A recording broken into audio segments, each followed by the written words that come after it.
Jesus says, "You will know the truth, and the truth will make you free." Isn't that just about the most countercultural thing that Jesus could say to us today? Haven't lots of people pretty much just given up on knowing the truth about much of anything altogether? In our world at the moment, when things look so complicated to us, and the powers that be don't seem to be accountable to us the way we would like them to be, we find ourselves thinking sometimes, maybe the truth doesn't even matter anymore. Maybe the truth isn't even helpful to us all the time. Maybe the world says we're right to settle for what they call truthiness, for versions of reality that make some sense and don't challenge our preoccupations more than we like. But Jesus says, "You will know the truth, and the truth will make you free." He says this in John's Gospel in a conversation with people who are his disciples, who are following him. He challenges them to follow him more intently, and he promises them freedom. And this is where the conversation goes awry. It's strange enough to have alternative facts. These disciples appear to have something like an alternative history. "We have never been slaves to anyone," they say, forgetting that they have been slaves to at least the Egyptians, the Philistines, the Assyrians, the Babylonians, and the Greeks. And at the present time, they were pretty much slaves of the Romans. "We have never been slaves to anyone," they say. And that isn't true. But because these disciples are so determined to hold on to this untruth, they miss what Jesus is offering them. And at the end of this chapter of John's Gospel, they try to kill Jesus. Friends, it would be a blessing for us if we could, for a moment this afternoon, realize how much we have in common with those disciples of Jesus that the Gospel is showing us this Reformation Sunday. And I say this because I'm afraid that in the Christian churches in our country these last few years, we have constructed for ourselves a powerful alternative history.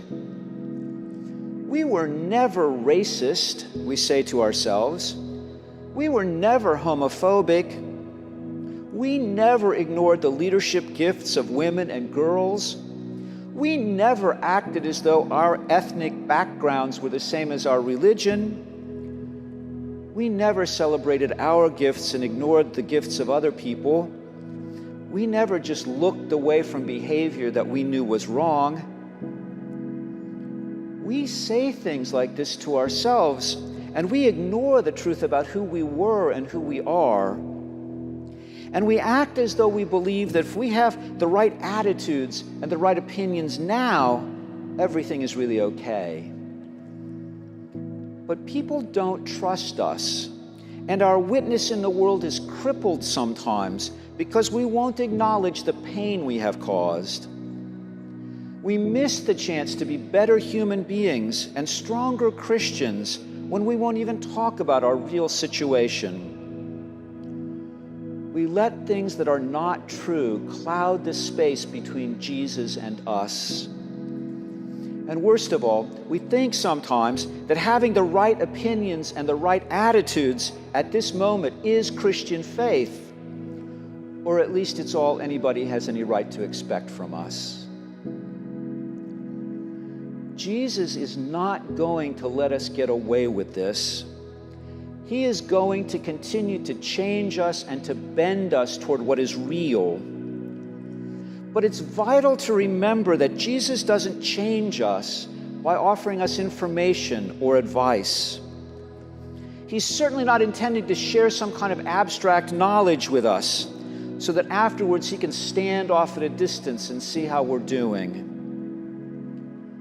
When Jesus says, "You will know the truth," he's offering us himself, a living relationship with him. Jesus is the truth. He is God's truth for the world. In his living and dying and rising from the dead, the world is loved and judged and redeemed. In our relationship with Jesus, we're free to acknowledge how broken we really are. And we are free at exactly the same moment to accept the promise that we are precious in God's sight and that God, who has claimed us, will never let us go.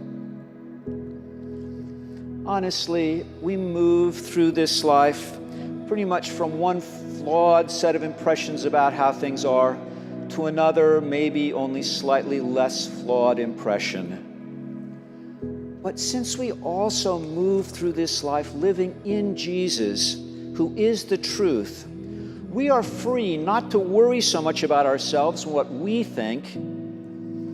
Our neighbors and what they need occupy our attention at this moment. We don't have to be anxious about making ourselves important. So we are free, after all, in humility and compassion, to pursue the kind of truth that the world is so doubtful about these days. We expect other people to tell us the truth, especially powerful people.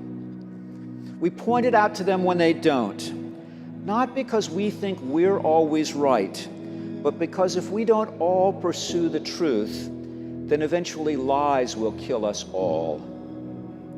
And we are truthful people ourselves, because what have we got to lose? The one who knows absolutely every truth about us has promised to love us anyway. Jesus Christ, to whom be all glory now and forever. So may this celebration of the Reformation be a blessing for each of us. And if it is a blessing for us, may we find ways to share this blessing and to talk about it in the days ahead. And may the peace of God, which passes all understanding, keep our hearts and minds in Christ Jesus, now and forever and ever.